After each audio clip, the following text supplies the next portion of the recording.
morning sa lahat, all fighters all over the world.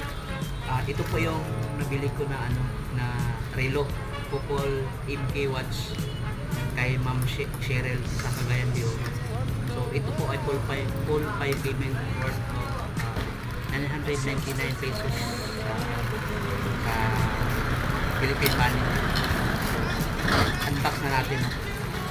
Ayan siya. Yung Korean niya. Ayun dito.